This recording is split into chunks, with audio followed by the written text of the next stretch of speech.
तर सर्वांना नमस्कार आणि मानव समुद्रातून आपण आजच्या व्हिडिओला सुरुवात करत आहोत. तर लास्ट व्हिडिओमध्ये पाहिलं की आपण तारापुरावाला मसाले जे आहे तर त्याची अपडेट घेण्यासाठी आलो होतो. तर तिथूनच म्हणजे चर्नी रोड स्टेशनला उतरलात ना की तिथूनच तुम्हाला नियरेस्ट जे प्लेसेस आहेत ना टुरिस्ट प्लेसेस त्याच्यामध्ये पहिलं तर तारापुरवाला मसाले जे आता बंद आहे आणि त्याच्यानंतर हे मरीन लाईन्स.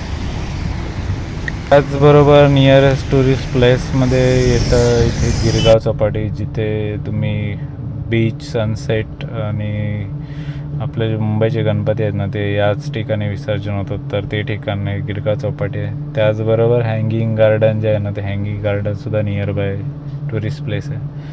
तर आपण चाललो होतो हँगिंग गार्डनला. तर हँगिंग गार्डनला फिरोजशाह मेहता गार्डनसुद्धा म्हणतात. त्याचबरोबर म्हातारीचा बूट, जे बालपणी आपण ऐकून म्हणजे एक इंटरेस्टिंग गोष्ट होती. तर ते तोच म्हातारीचा बूट पाहण्यासाठी आपण चाललो होतो. तर म्हातारी जी आहे ती वयोमानानुसार खरोखरच म्हातारी झालेली आहे. तर ते जे म्हातारीचं बूट आहे ना ते ऑलमोस्ट त्याचे ना झीज होत चाललेली आहे. माहीत नाही कशामुळे, कारण मे बी हवामानामुळे वगैरे असेल किंवा मेंटेनन्स नसेल प्रॉपर, तर त्याच्यामुळे सुद्धा होऊ शकतं. पण त्या बुटाची जी आहे ना ती हळूहळू झीज होत चालली आहे. तर हे जे समोर पाहत आहे ना तर हेच आहे म्हातारीचं बूट. आणि याच्यावरती जे लहान मुलं आहेत ना ते लहान मुलांना सोडतात आणि मोठ्या माणसांना इथे अलाउड नाही.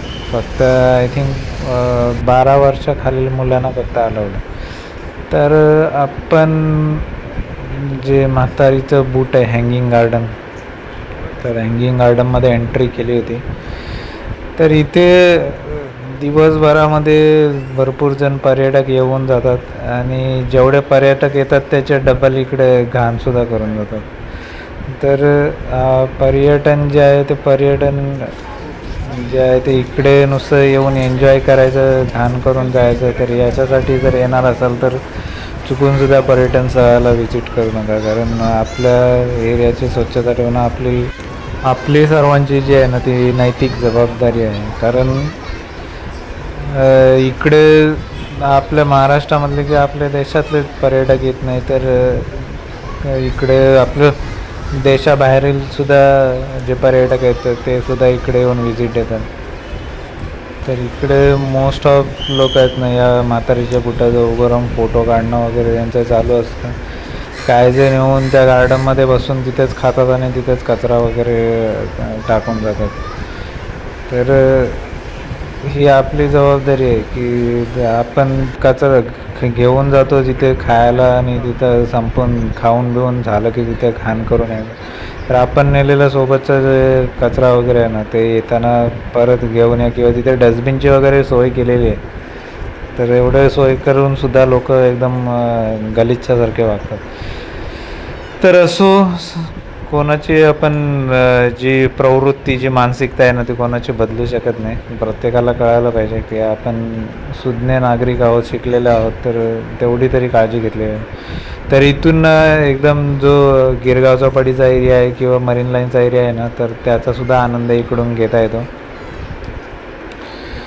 तर इकडे पूर्ण जर फिरायला गेलं ना तर 2-1 तास तरी कमी पडतील, कारण पूर्ण हे जिथे म्हातारीचा बूट आहे ना ते गार्डन सोडून अजून रोड क्रॉस करून पलीकडे सुद्धा गार्डन आहे, जिथे खास करून फोटोशूट वगैरे केले जातं. तर सनसेटचा जो आनंद आहे ना तर ह्या टॉप व्ह्यूवरून चांगल्या प्रकारे घेता येतो.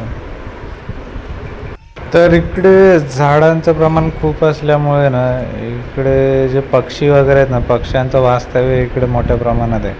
कारण इकडे जुनी खूप वर्षापूर्वीची झाडंसुद्धा आहेत आणि त्या झाडांवरती घरटी करून पक्षी जे आहेत ना ते पक्षी इकडे वास्तव करतात.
बघ कोस्टल रोड दिसतोय बघ इथून.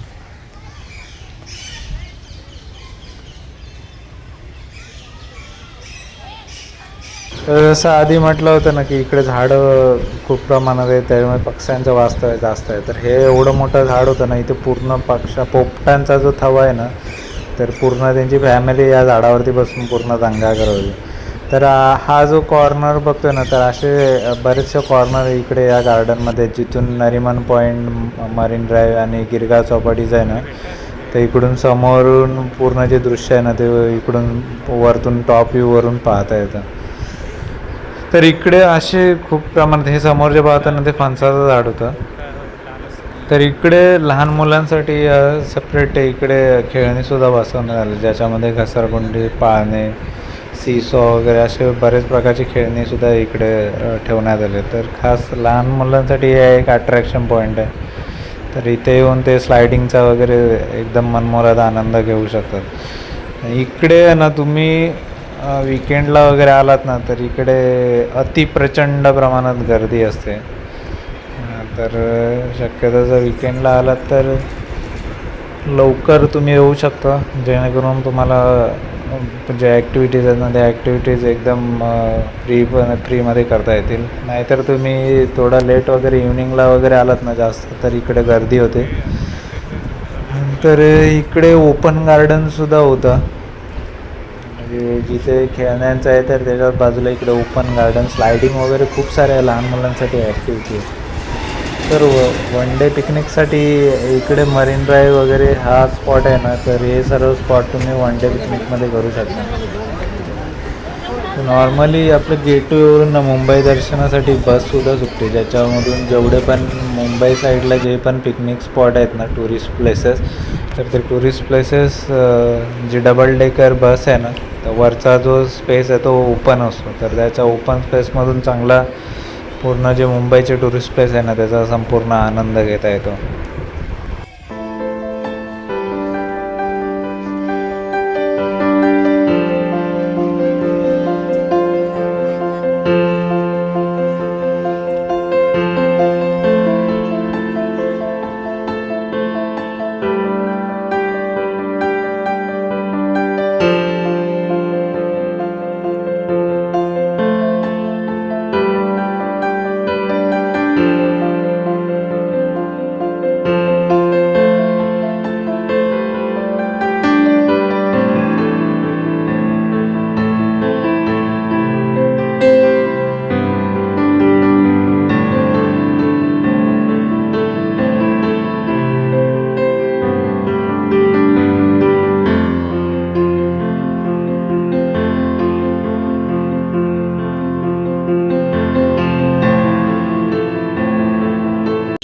तर संपूर्ण हँगिंग गार्डनचं, म्हणजे जे म्हातारीचं बूट आहे त्या बाजूचं जे गार्डन आहे ना, त्याचं सर्व फेरफटका मारून झाल्यानंतर जे एक्झिटचा जो गेट आहे ना, तर तिथून आम्ही जे रोड क्रॉस करून जे दुसरं गार्डन आहे ना, तर तिकडे निघालो होतो. तर इव्हनिंगला सनसेट वगैरे इकडे एन्जॉय करू शकता.